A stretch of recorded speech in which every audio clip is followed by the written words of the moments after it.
بسم اللہ الرحمن الرحیم۔ شروع اللہ کے بابرکت نام سے، شروع اللہ کا نام لے کر جو بڑا مہربان ہے، کرم والا ہے۔ پیارے اسلامی بھائیوں، السلام علیکم۔ آج کی ویڈیو میں حضرت محمد صلی اللہ علیہ وسلم اور صحابہ اکرام کی ہجرت کے بارے میں بات کریں گے۔ اسلام کی ابتدائی تاریخ میں حبشہ کی ہجرت ایک اہم سنگ میل تھی جو مسلمانوں کو مکہ کے ظلم و ستم سے عارضی نجات دلانے کا ذریعہ بنی۔ جب حضرت محمد صلی اللہ علیہ وسلم اللہ کا پیغام پھیلانا شروع کیا تو قریش کے سرداروں نے اسلام کو روکنے کے لیے ہر ممکن ظلم کیا۔ کمزور مسلمانوں کو تشدد، قید، قتل اور معاشرتی بائیکاٹ کا نشانہ بنایا گیا۔ کئی صحابہ کو گرم لیپ پر لٹایا گیا، کوڑوں سے مارا گیا، بھوکا پیاسا رکھا گیا۔ حبشہ اس کا نام جو آج کے دور میں ایتھوپیا ہے۔ پہلی ہجرت میں 11 مرد اور 4 خواتین شامل تھی۔ مسلمانوں کو مکہ کے مظالم سے عارضی نجات ملی۔ وہ حبشہ میں امن و سکون سے عبادت کرنے لگے۔ قریش کی سازش ناکام ہوئی اور نجاشی مسلمانوں کا محافظ بن گیا۔ حبشہ کی پہلی ہجرت اسلام کی تاریخ میں ایک اہم موڑ تھا جس نے ثابت کیا کہ اللہ اپنے بندوں کے لیے راستے کھول دیتا ہے۔ یہ ہجرت اس بات کی علامت تھی کہ حق کے راستے میں مشکلات آتی ہیں لیکن صبر، استقامت اور اللہ پر بھروسہ کامیابی کی ضمانت ہے۔ جب قریش کے ظلم و ستم میں مزید شدت آئی تو نبی کریم صلی اللہ علیہ وسلم نے اپنے صحابہ کو دوسری مرتبہ حبشہ ہجرت کرنے کا حکم دیا۔ یہ ہجرت پہلی ہجرت سے بڑی تھی۔ اس میں زیادہ تعداد میں مسلمان تھے۔ 615 عیسوی 5 نبی میں پہلی ہجرت کے بعد کچھ مسلمان واپس مکہ آ گئے کیونکہ انہیں لگا کہ حالات بہتر ہو گئے ہیں۔ تاہم جب قریش نے دیکھا کہ اسلام کا اثر بڑھ رہا ہے تو انہوں نے مسلمانوں پر ظلم مزید سخت کر دیا۔ نبی کریم صلی اللہ علیہ وسلم اور ان کے صحابہ کو معاشرتی بائیکاٹ، تشدد اور مظالم کا سامنا کرنا پڑا۔ اسی دوران حضرت حمزہ رضی اللہ اور حضرت عمر رضی اللہ نے اسلام قبول کیا جس سے کفار مزید مشتعل ہو گئے۔ حالات اتنے خراب ہو گئے کہ نبی کریم صلی اللہ علیہ وسلم نے صحابہ کو دوبارہ حبشہ ہجرت کرنے کی اجازت دے دی۔ دوسری ہجرت 616 عیسوی 6 یا 7 نبی۔ اس بار 83 مرد اور 18 خواتین سمیت تقریباً 101 افراد نے ہجرت کی۔ اس قافلے کے امیر حضرت جعفر بن ابی طالب حضرت علی کے بڑے بھائی تھے۔ مسلمانوں کے بحیرہ احمر کے راستے حبشہ لے جایا گیا۔ مسلمان سالوں تک حبشہ میں امن و سکون کے ساتھ رہے۔ نجاشی نے نہ صرف انہیں پناہ دی بلکہ بعد میں جب وہ ایمان لے آئے تو نبی کریم صلی اللہ علیہ وسلم نے ان کے لیے نماز جنازہ ادا کی، غائبانہ نماز جنازہ۔ حبشہ کی ہجرت مسلمانوں کے لیے پہلا بین الاقوامی پناہ گزین تجربہ تھا جو ثابت کرتا ہے کہ حق کے راستے میں ہجرت بھی ایک آزمائش ہے۔ حبشہ کی دوسری ہجرت اسلام کی تاریخ میں ایک اہم موڑ تھا جس نے مسلمانوں کو مکہ کے مظالم سے بچایا اور اسلام کو افریقہ میں متعارف کروایا۔ یہ واقعہ ہمیں صبر، استقامت اور اللہ پر بھروسے کا درس دیتا ہے کیونکہ جب دنیا کے دروازے بند ہو جاتے ہیں تو اللہ کوئی اور راستہ کھول دیتا ہے۔ پہلی ہجرت جور و ستم کا مذکورہ سلسلہ نبوت کے 4 سال کے درمیان یا آخر میں شروع ہوا تھا اور ابتدا معمولی تھا مگر دن بدن ماہ بہ ماہ بڑھتا گیا، یہاں تک کہ نبوت کے 5ویں سال کا وسط آتے آتے اپنے شباب کو پہنچ گیا، حتیٰ کہ مسلمانوں کے لیے مکہ میں رہنا دوبھر ہو گیا اور انہیں ان پہم ستم رانیوں سے نجات کی تدبیر سوچنے کے لیے مجبور ہو جانا پڑا۔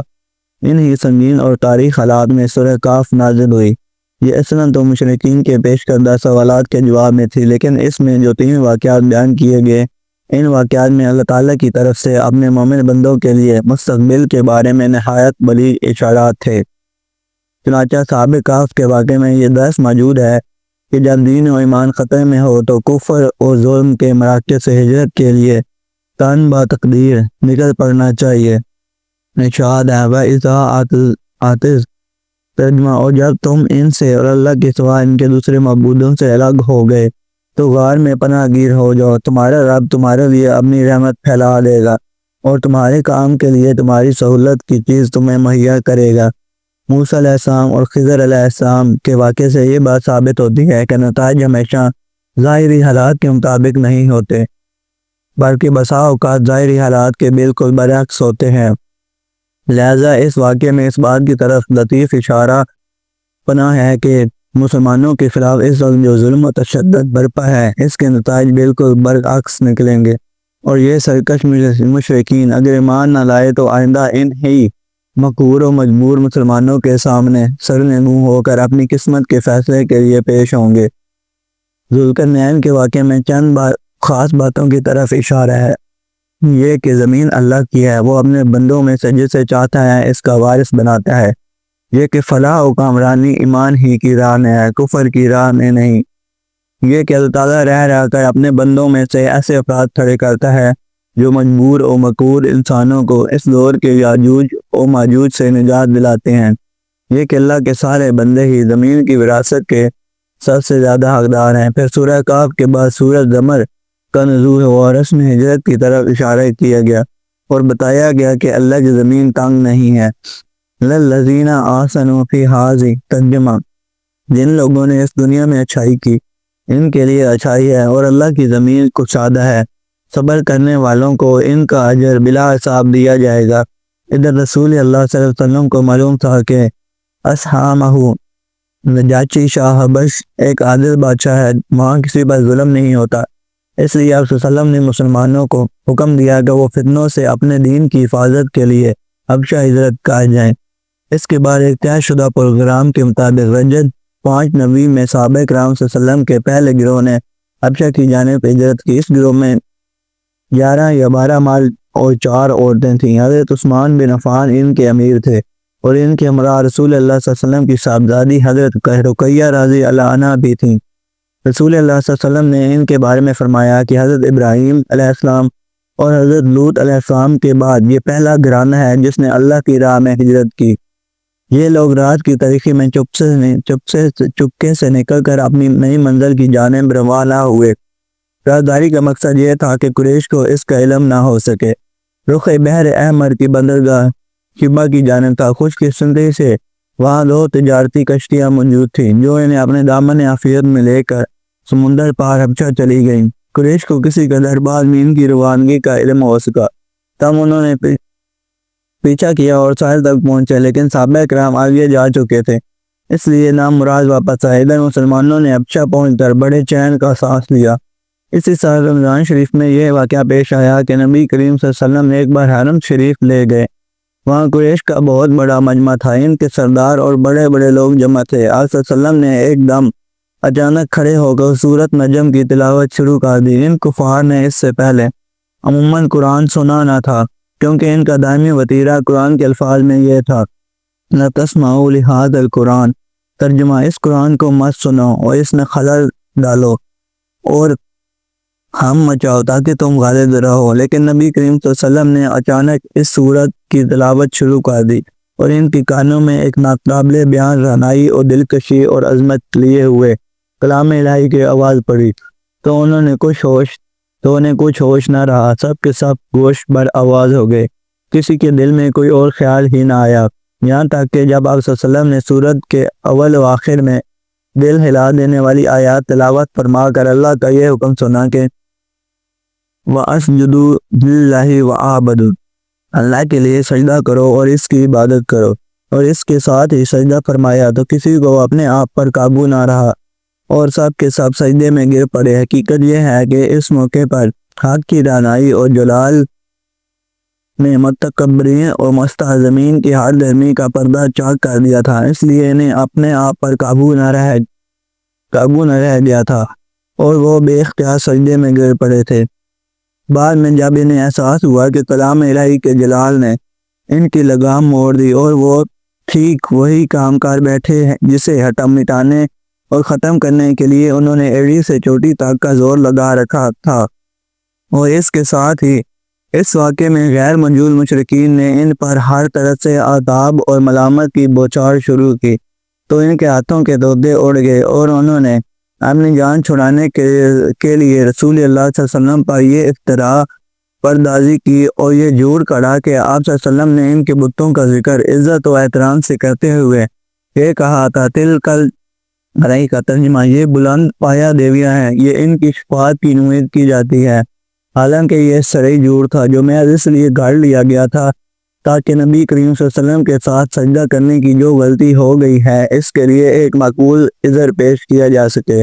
اور ظاہر ہے کہ جو لوگ نبی کریم صلی اللہ علیہ وسلم پر ہمیشہ جھوٹ کرتے اور آپ صلی اللہ علیہ وسلم کے خلاف ہمیشہ دسیسہ کاری اور اختراع پردازی کرتے رہے تھے، وہ اپنے دامن بچانے کے لیے اس طرح کا جھوٹ کیوں نہ کرتے؟